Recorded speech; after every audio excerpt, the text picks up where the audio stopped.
1장 19절에서 22절 402페이지 구약성경 룻기 1장 19절에서 22절입니다. 우리 한 절씩 교독하겠습니다.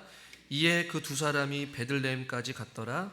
베들레헴에 이를 때에 온 성읍이 그들로 말미암아 떠들며 이르기를 이가 나오미냐 하는지라.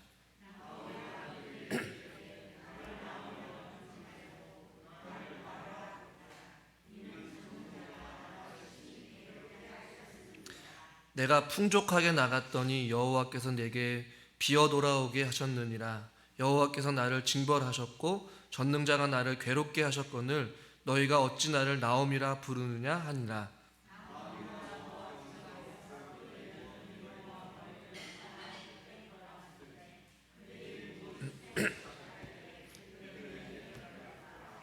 아멘.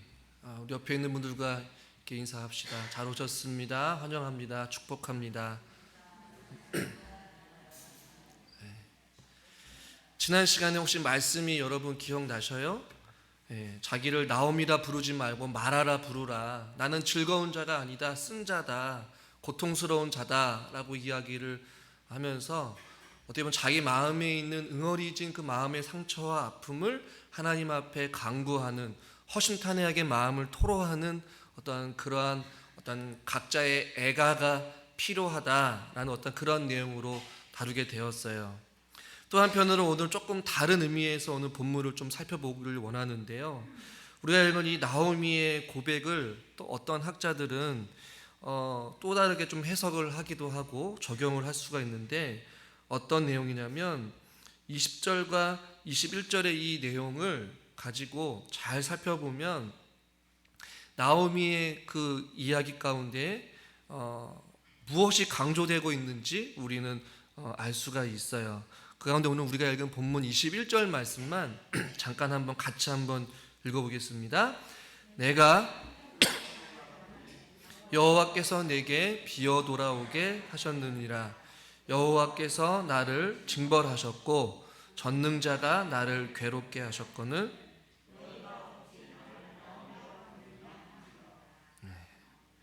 21절에 무엇이 좀 반복적으로 표현되고 있는 것 같습니까? 자막을 잘 보시면 어떤 단어가 좀 중복해서 강요하고 있는 것 같아요?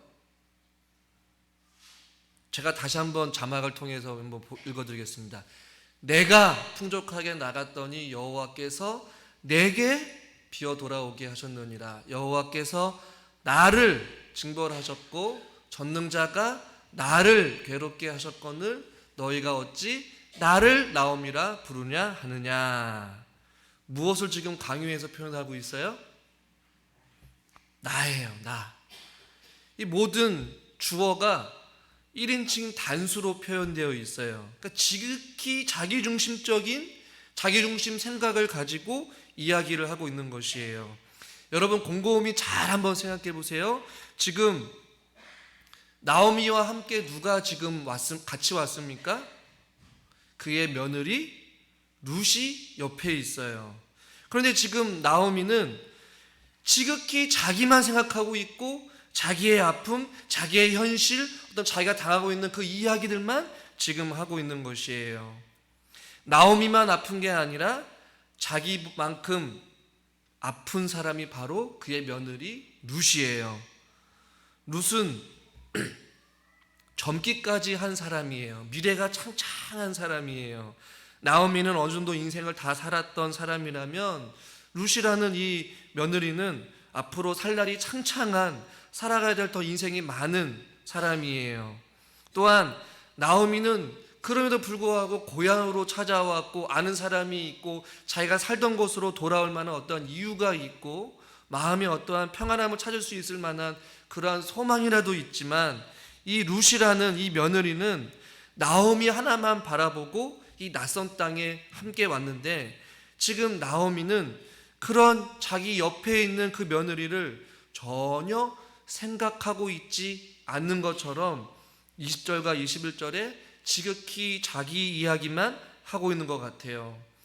얼마나 귀한 며느리가 그 앞서서 어머니 하나님이 나의 하나님이 되고 어머님이 주는 것에 내가 죽고 나는 어머니와 함께 하겠습니다라고 했던 그 고백을 하면서 모든 것을 다 내려놓고 시어머니 한 분만 바라보면서 따라왔던 그 귀한 그 며느리가 있는지 사실을 다 잊어버리고 지금 지극히 자기가 처해 있는 어떠한 그 아픔들만 이야기하고 있는 것이에요. 복의 통로인 그의 며느리 룻이 옆에 있는데 전혀 인식하지 못하고 있는 것을 바라보게 돼요. 저는 이 나오미의 애가일 수도 있지만 또 한편으로는 이 나오미가 지극히 자기 감정에만 충실하다 보니까 주변에 있는 그 소중한 그 며느리를 지금 바라보지 못하고 있는 모습을 우리를 한번 좀 생각해 봤으면 좋겠어요. 오로지 모든 것이 자기 중심으로 돌아가게 되다 보니까 자기 힘든 것밖에 보이지 않는 것이에요.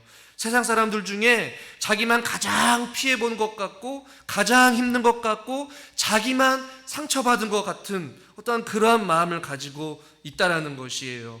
자기 감정에 충실하고 자기 연민이나 자기 슬픔이나 자기 열등감에 사로잡혀 있다 보면 소중한 주변의 사람들을 바라보지 못하는 시야가 좁아지게 되고 생각이 좁아지게 되다 보니까 상대방을 향해서 전혀 생각하지 못하는 경우들도 생긴다라는 것이에요.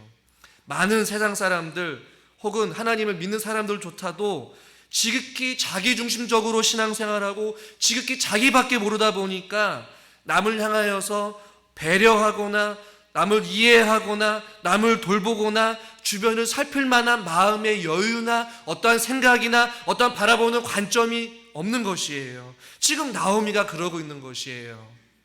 여러분 보십시오. 나오미는 마치 친정과 같은 고향으로 돌아왔어요. 그래도 마음에 좀 아는 사람이 있다 보니까 익숙한 곳에 돌아오니까 자기 동네로 돌아오니까 마음에 조금 편안함도 있을 것이고 위로도 있을 것이고 오랜만에 만났던 어떠한 사람들을 만나면서 그에게 조금이라도 위로가 되지 않았겠어요? 그러나 보십시오. 나오미 한 사람만 바라보고 쫄랑쫄랑 따라왔던 그 낯선 땅으로 돌아왔던 그 며느리 룻은 그 누구도 지금 다 생소하고 낯설단 말이에요.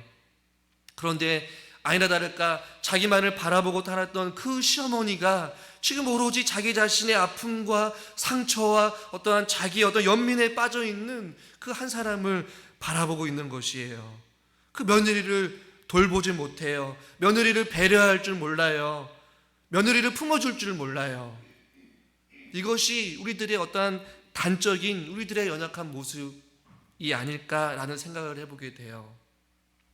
우리가 믿음 생활하고 어떤 관계에 있어서도 어떤 사람들과의 대화 속에서도 무슨 일을 할 때에도 저와 여러분들이 꼭 잊지 말아야 될 것은 자기 중심적으로 생각하게 되면 주변을 바라볼 수 있는 눈이 좁아질 수밖에 없어요.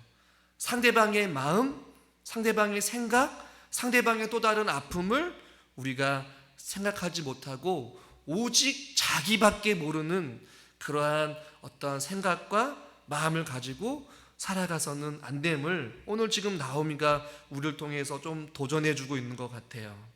여러분 반대로 이제는 룻의 관점에서 한번 생각해 봅시다. 룻은 그냥 어떤 상황인지 모르겠지만 그 앞서서 위대한 고백을 하면서 시어머니를 위해서 모든 미래를 다 포기하고 베들레헴이라는 그 낯선 땅으로 지금 같이 왔어요. 룻은 아무도 아는 사람이 없어요. 오직 시어머니 한 사람 때문에 먼 여정을 함께 떠나왔던 이 룻이에요.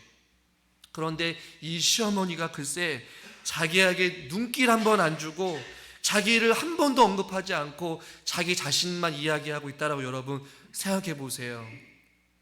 룻의 마음을 한번 곰곰이 생각해 봤어요. 저는 며느리는 아니기 때문에 그 며느리의 마음을 모르지만 모든 것을 다 떠나버리고 시어머니 한 분만을 바라보고 왔던 그 룻의 심정이 여러분 어떻겠습니까? 성경에 기록되진 않았어요. 그리고 룻은 어떤 그런 마음, 어떤 마음을 가졌는지 우리는 알 수는 없지만 생각해 볼 수는 있어요. 저는 곰곰이 룻의 입장에서 생각해 보게 되었어요. 아니 어떻게 시어머님이 저렇게만 말할 수 있어? 지금 내가 옆에 있는데 나도 좀 위로해주고 사람들한테 소개해주고 이 귀한 며느리가 나와 함께 왔습니다. 여러분 이 며느리가 얼마나 사랑스럽습니까? 라고 며느리에 대해서 이야기를 해줄 수도 있고 며느리를 격려해주고 복도와주고 사랑하는 이 며느리야 나와 함께 이곳에서 함께 살아갈 이 베들레헴 땅을 소개하면서 어떠한 룻을 조금 자기 자신을 배려해줄 만도 한데 지금 자기 자신을 전혀 알아주지 않고 있는 그 시어머니, 눈길 한번 주고 있지 않고 있는 그 시어머니를 바라볼 때에 룻의 마음이 어떻겠어요? 괜히 시어머니를 따라와서 차라리 오르바와 같이 그냥 내 고향 땅으로 돌아갈 걸. 전혀 알아주지 않는 그 마음에 어떠한 서운한 마음이 들 수도 있고 또 다른 어떠한 버려짐 혹은 배신감, 어떻게 어머님이 이렇게 나를 내팽겨 칠 수가 있지? 어떤 마음의 상처, 어떤 후회, 여러 가지 부정적인 또 불평의 마음과 생각들, 또 두려움이 아마 있을지 모르겠어요. 그러나 오늘 성경에서는 그것에 대해서 침묵하고 있어요. 룻은 그 자기밖에 모르는 시어머니, 자기만 생각하는 그 시어머니를 향하여서 그 어떠한 언급도 하지 않은 채 묵묵히 그 자리에 함께 여전히 있음을 우리는 성경을 통해서 발견하게 된다는 것이에요. 마음 하나 주지 않아도 그 마음 가운데의 그 외로움을 묵묵히 감당하면서 그의 시어머니 곁을 떠나지 아니하고 옆에 가만히 그 자리를 지키면서 어머니를 지금 내조하고 있는 이 룻의 모습을 우리는 눈여겨봐야 될 줄 믿습니다. 여러분 때로는 누군가를 섬기고 사랑하고 이해할 때에는 때로는 외로움이 수반되기도 해요. 때로는 서운함이 몰려올 수도 있어요. 때로는 내 기대와 다른 어떤 반응을 보였기 때문에 어떤 믿음이 깨어지거나 신뢰가 무너지거나 어떤 또 다른 상처로 돌아오거나 오해를 할 수도 있어요.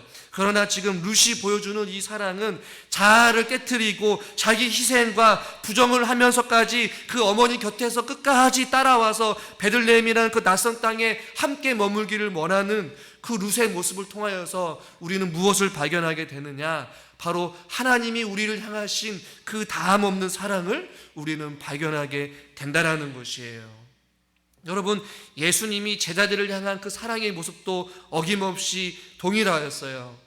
그가 예수님께서 십자가상에 돌아가시기 직전에 그의 제자들과 함께 만찬을 나누실 때에 많은 사람들이 제자들과 함께 식사를 할 때에 원래 그 당시의 문화는 밖에 나갔다가 방으로 들어오게 되면 종이 주인의 발을 씻기는 어떤 그런 문화가 있었단 말이에요. 저와 여러분들이 밖에 나갔다 돌아오게 되면 손을 깨끗이 씻고 옷을 갈아입고 손발을 씻으면서 하듯이 이 당시에는 낮은 자가 혹은 종들이 주인을 높은 자를 섬기면서 그 발을 씻겨주는 어떤 문화가 있었는데 예수님과 그의 제자들이 만찬을 할 때에 그의 제자들이 서로가 자기가 잘났다고 이야기를 하면서 서로의 발을 씻기지 않은 상황 가운데 있자 우리 예수님께서 수건을 두르고 물을 가지고 와서 손을 걷고 그의 제자들의 발을 씻기시는 장면이 나오고 있어요. 그런데 그 장면을 요한복음 저자는 뭐라고 이야기를 하느냐? 요한복음 13장 1절 말씀 같이 한번 읽겠습니다.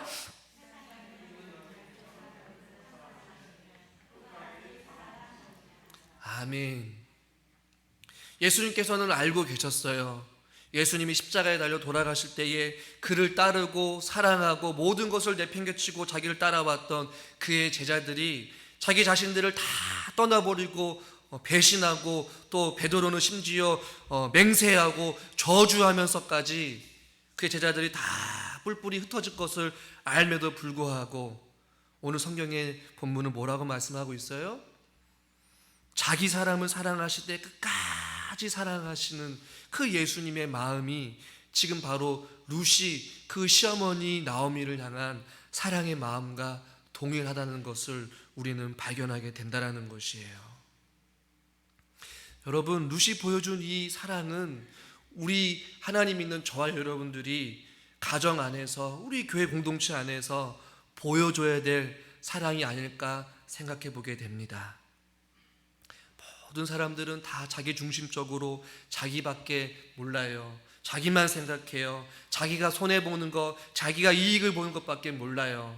그러나 우리가 보여줘야 될, 우리가 나타내야 될, 우리가 머물러야 될 자리는 바로 룻이 나오미 곁을 떠나지 아니하고 묵묵히 자기 자신의 어떠한 서운함도 내려놓으면서 끝까지 자기 희생을 하며 자기 인생 전부를 나오미를 향해 내어 던진 것과 같이 저와 여러분들이 주님을 위하여서, 저와 여러분들이 옆에 있는 우리 지체들을 향하여서 그렇게 그 사랑의 섬김의 자리에 저와 여러분들이 머물러 있을 수 있기를 저는 주님의 이름으로 간절히 축원합니다.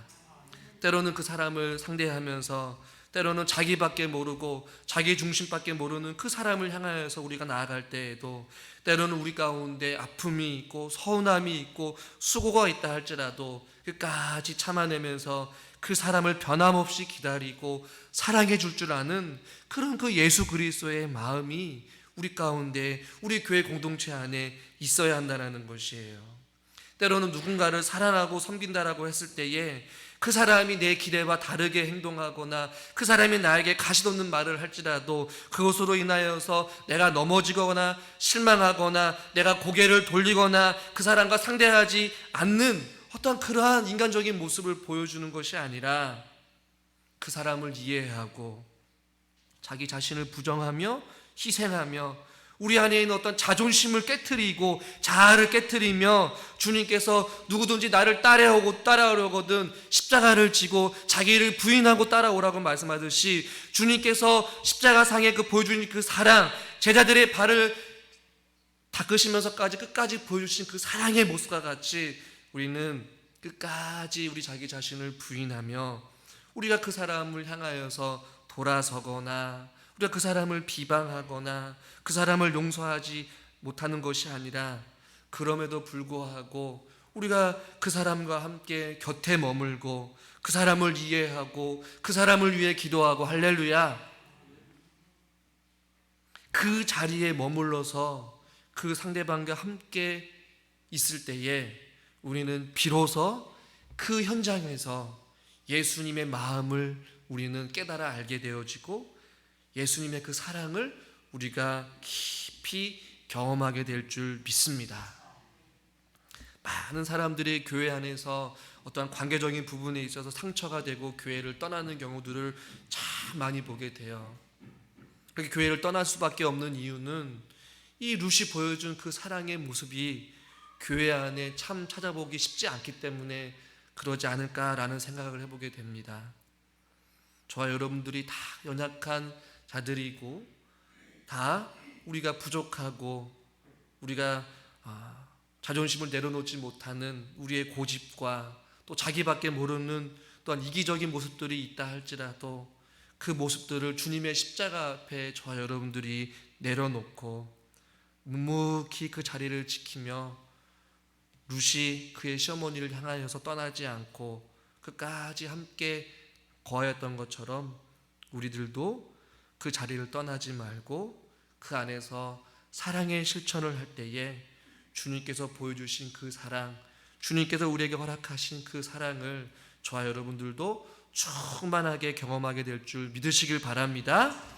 다음으로 우리가 한 번 더 생각해 볼 것은 무엇이냐면, 그러한 나오미를 하나님께서는 내버려 두지 않는 듯한 어떠한 뉘앙스로 22절에 말씀하고 있는 것 같아요. 또 본문의 저자도 자기 중심적으로 얘기를 하고 있는 그 나오미를 향하여서 관심을 갖기보다는 이제는 그 본문의 저자가 이야기를 어떻게 구성해 가느냐, 22절에서 본문의 저자는 이렇게 말씀하고 있는데 같이 한번 읽어보겠습니다.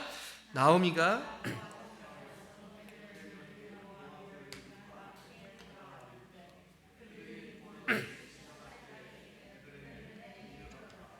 아멘. 22절에 보면 그의 며느리 모압 여인 룻과 함께, 지금 계속해서 강조하고 있어요. 나오미가 모압 지방에서 베들레헴으로 돌아온 건 여러분 이해가 되시죠? 왜요? 나오미의 고향이 베들레헴이기 때문에. 그런데 오늘 본문의 저자는 22절을 잘 보시면 그의 며느리, 그리고 모압 여인, 그리고 룻이라는 표현을 썼어요. 세 번이나 강조하고 있어요. 그의 며느리, 그 다음에 모압 여인, 그 다음에 룻. 세 번이나 강조해서 뭐라고 말씀하냐면 함께 돌아왔는데 라고 말씀하고 있어요. 여러분, 이 본문을 잘 읽어보시면 오늘 설교 제목에도 제가 돌아온 룻이라고 말씀을 드렸어요. 나오미는 고향으로 돌아온 것이 맞아요.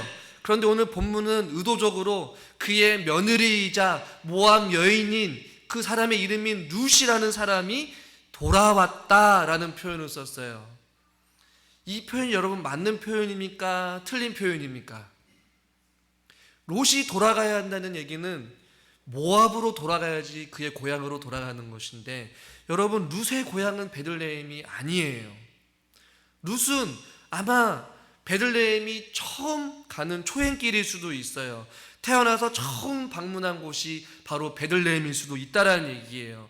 나오미가 돌아온 것보다 지금 본문의 저자는 모압 여인이자 그의 며느리인 그의 룻이 하나님 앞에 베들레헴으로 돌아왔다라는 표현을 썼어요. 이 베들레헴으로 돌아왔다라는 표현을 본문의 저자가 쓰고 있는 이유는 무엇일까?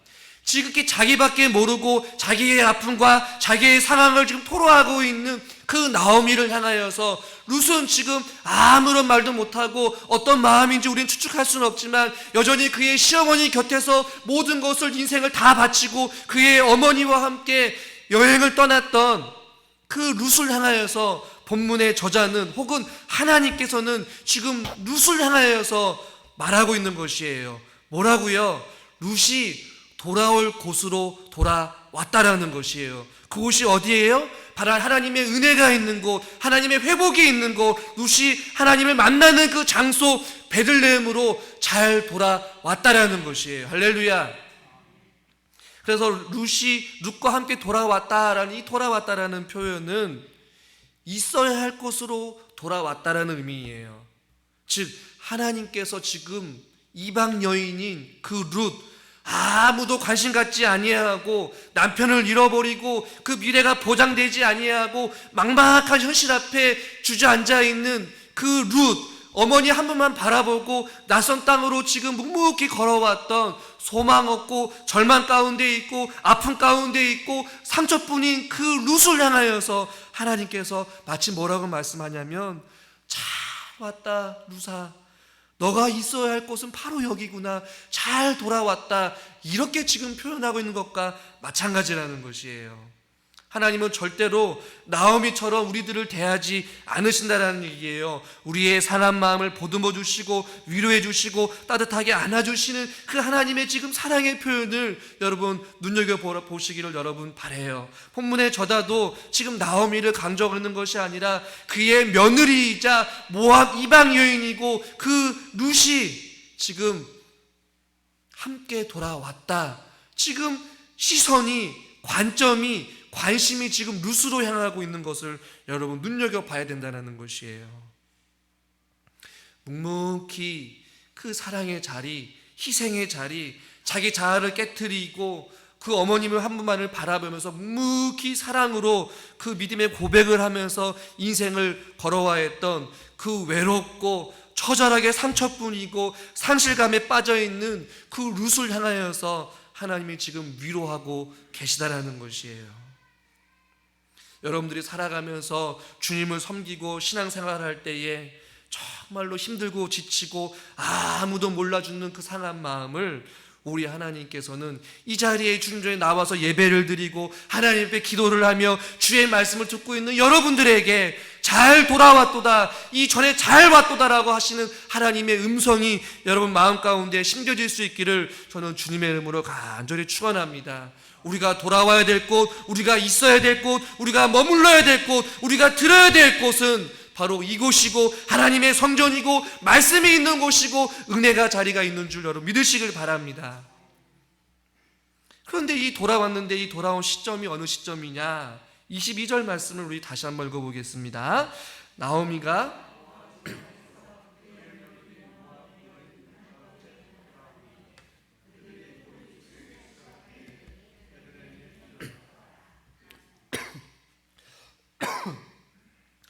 그들이 어느 때에 돌아왔냐면 보리 추수 시작할 때라고 본문의 어떠한 상황과 어떠한 계절 혹은 시기를 지금 말씀해 주고 있어요.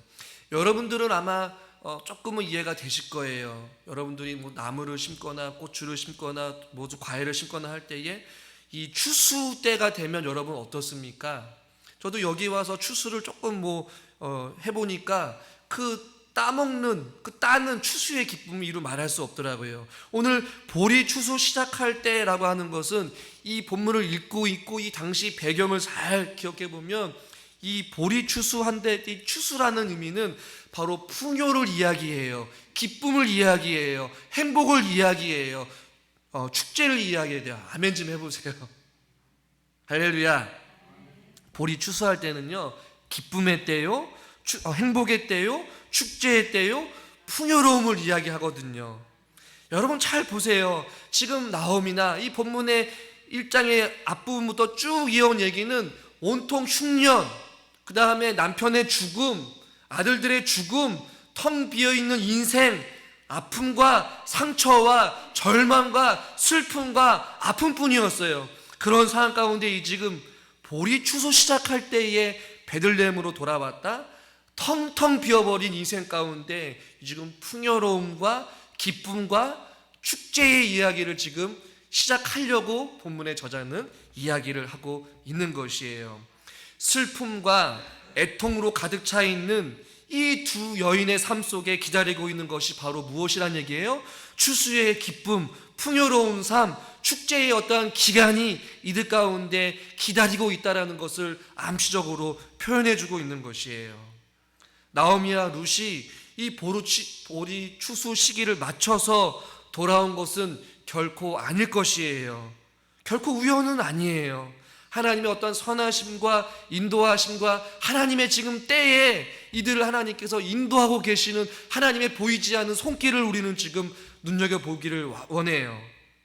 또한 이 보리 추수 시기는 구약의 사건과 아주 굉장히 중요한 연관을 지어서 우리는 생각해 봐야 되는데, 여러분 단순히 보리 추수 시작할 때가 그냥 풍요로움, 어떠한 기쁨, 축제, 어떠한 그것을 의미한 것뿐만이 아니라 구약의 사건을, 구약의 본문을 통하여서 우리가 깊이 생각해 볼 것은 몇 가지 중요한 사건이 있는데, 그 사건 중에 하나가 무엇이냐면 바로 출애굽 사건이에요.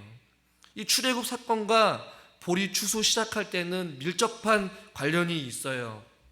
출애굽 사건 이후에 유월절을 통하여서 이스라엘 백성들이 출애굽하는 그 시기가 바로 이 보리 추수 시작할 때라는 것이에요. 그래서 이 나오미와 룻이 모압에서 베들레헴으로 온 이야기는 바로 마치 이스라엘 백성들이 애굽에서 노예로 절망 가운데 자유함이 없는 채 힘든 노동으로 인하여서 고통당하고 자유함을 누리지 못하는 그 이스라엘 백성들이 출애굽하여서 자유함을 누리고 하나님의 손길을 누리며 하나님의 백성이 되어지고 그의 삶 가운데 이루 말할 수 없는 축복을 허락해 주신 그 인생과 마찬가지로 절망 가운데 있고 텅텅 비어버린 나오미와 룻의 인생이 출모압을 하여서 하나님께서 허락하신 그 베들레헴 떡집으로 지금 오게 되었음을 성경은 그걸 통해서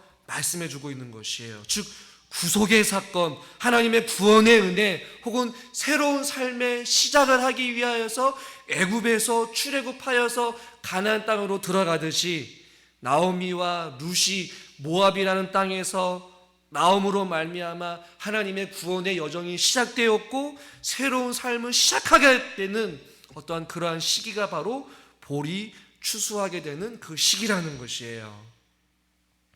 또 하나, 출애굽하여서 이스라엘 백성들이 가나안 땅에 들어갈 때 그 때가 언제였냐면 바로 보리 추수할 때였어요. 여호수아서 3장 15절 말씀 같이 한번 읽겠습니다. 무단히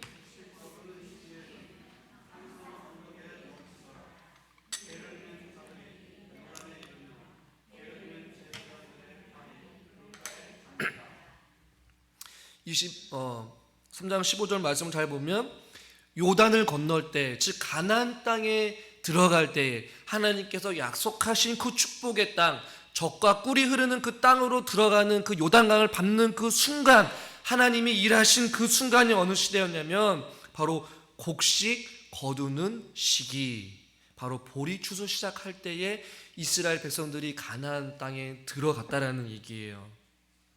이 본문을 읽고 있는 사람들에게 지금 무엇을 연상하는 것이에요? 하나님께서 약속하신 그 젖과 꿀이 흐르는 풍요로운 땅에 이스라엘 백성들이 들어간 시기와 모든 것을 다 잃어버리고 텅 비어버린 인생을 걸어갔던 나오미와 룻이 베들레헴을 내딛는 그 순간을 지금 같은 의미로 보고 있는 것이에요. 하나님께서 약속하신 그 가나안 땅, 하나님께서 회복과 축복을 약속하신 그 땅을 마치 내딛는 것과 같은 그 길을 나오미와 룻이 지금 걸어가고 있다라는 것이에요.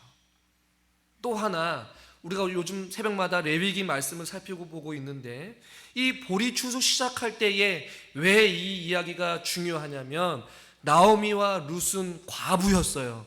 그러나 이 보리 추수할 시기에 하나님께서 레위기를 통하여서 이스라엘 백성들에게 하라고 하신 레위기 추수법이 있었는데, 레위기 23장 22절에 이렇게 말씀하고 있어요. 같이 한번 읽어보겠습니다. 너희 땅에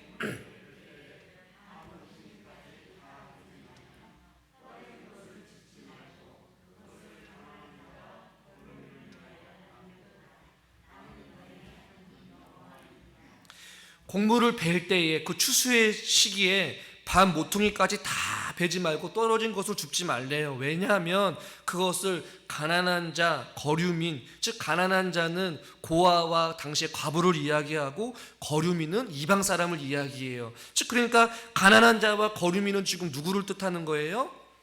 고아인 나오미, 그리고 모함 여인인 거류민이었던 룻에게도 해당되는 것이에요. 우리는 이 추수법을 잘 모르지만 이 당시에 이 말씀을 읽고 있는 이 당시의 사람들에게는 이 보리 추수할 시기에 아하, 나오미와 룻이 지금 이 보리 추수할 시기에 오게 되어서 굶어 죽지는 않겠구나, 가난한 자와 거류민을 위하여서 반 모퉁이에 먹을 수 있는 양식이 지금 있기 때문에 이들에게는 소망이 있구나, 신락 같은 굶어 죽지는 않겠구나라는 생각을 하지 않았겠어요? 여러분 잘 보십시오. 이 보리 추수할 이 중요한 시기에 나오미와 룻이 시기를 맞춰서 온 것이 아니라 하나님의 어떠한 계획과 섭리 속에 하나님이 이들을 인도하여 주신 줄 믿으시길 바랍니다. 여러분, 우리가 룻기 1장을 마치면서 잘 보십시오. 1장부터 흉년이 들었다라는 이야기를 시작해서 22절에 보리 추수 시작할 때로 본문이 맞춰요. 처음에는 절망으로, 상실로, 텅 비어버리고 아픔으로 시작했던 한 명의 그 가족의 이야기가 이제는 보리 추수할 어떠한 이야기로 본문이 1장 전체가 마치게 되고 있는 것을 통해서 본문의 저자가 우리에게 무엇을 이야기해 주고 싶은 것이냐, 하나님의 때가 되면 아무것도 텅텅 비어버린 상처 뿌린 우리들의 인생길 가운데서도 하나님의 어떠한 삶의 회복과 역전의 참된 변화의 때가 우리들을 기다리고 있다라는 사실을 하나님 있는 백성들이 꼭 기억하라고 우리에게 교훈해주고 있다라는 것이에요. 사랑하는 우리 성도 여러분, 하나님의 때를 간절히 사모하며 기다림으로 이 나오미와 룻이 이 추수의 때에 형용할 수 없는 기쁨과 은혜를 누리게 될 그것을 소망하며 기다리듯이 저와 여러분들도 각 여러분들의 개인과 가정, 특별히 우리 부춘천교회에도 이러한 삶의 놀라운 변화와 또 교회가 다시 한 번 더 부흥하고 성장할 수 있는 그때를 함께 기대하며 또 사모하며 우리가 함께 그 어려운 길이지만, 때로는 아픔의 길이지만, 때로는 텅 비어버린 그 길이라 할지라도 추수의 그때를 기다리며 저와 여러분들이 함께 그 길을 걸어가는 것은 어떻겠습니까?